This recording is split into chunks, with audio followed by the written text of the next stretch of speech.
Hello and welcome to a new episode of Africa Today, where we shed the light on the Black Continent. And we're moving first to Sudan, where it expressed its deep regret and discontent over U.S. President Donald Trump revised a travel ban barring its citizens from traveling to the United States.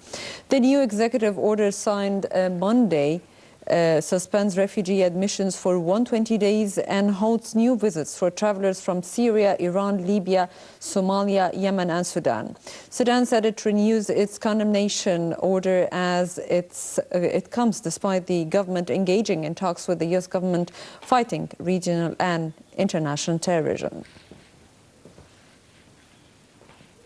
And moving to Nigeria, where a senior special assistant to the Nigerian President of Foreign Affairs and this Pora had advised Nigerians who have no compelling or urgent reason to travel to the United States to postpone the travel plans until the new administration's policy on immigration was clear.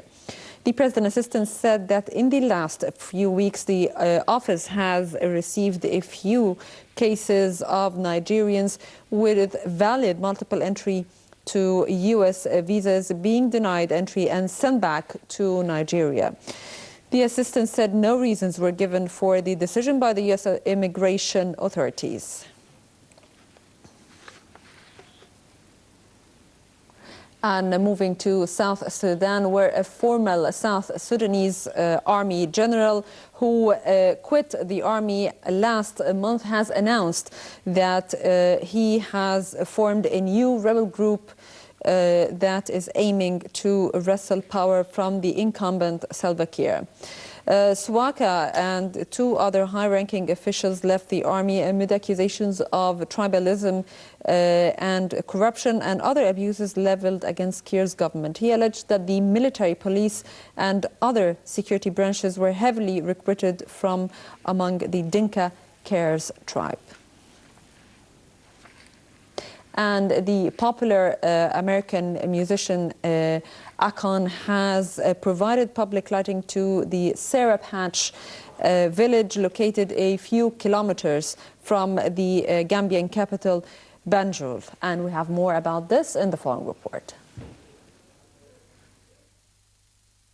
Capital Banjul, of some 4,000 inhabitants, turned on streetlights for the first time last Sunday.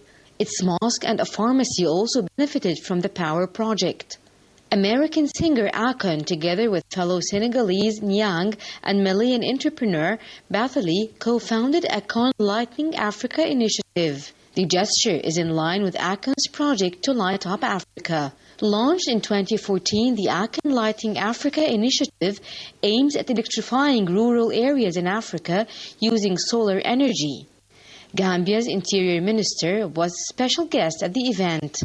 The Senegalese-born star arrived in Gambia over the weekend and attended a youth empowerment forum organized by his partners at a hotel in the capital. Akon's entourage also met with President Adama Barrow during his working visit.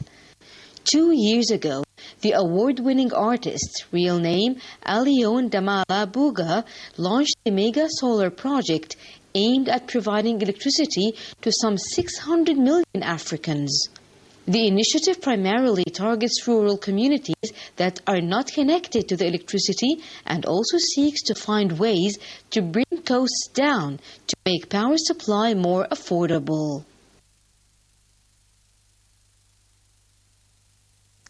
And the Malayan Film Festival was among the favorites to win the Golden Stallion, the Yenenga, at the 25th edition at the Film Festival in Burkina Faso. And we have more details about this festival in the following report.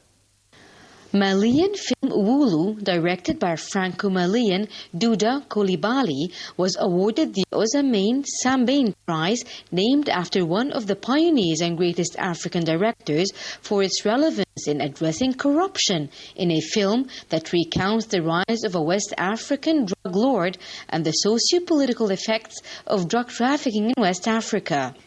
Denise Epouté, Africa Director of TV5 Monde, announced that for the accuracy with which the scourge of the corruption of the elites was depicted, for the quality of the action by the cast, for the technical quality of the film, unanimously the jury awarded Wolu the Ecobank Sambane Osamane Prize 2017.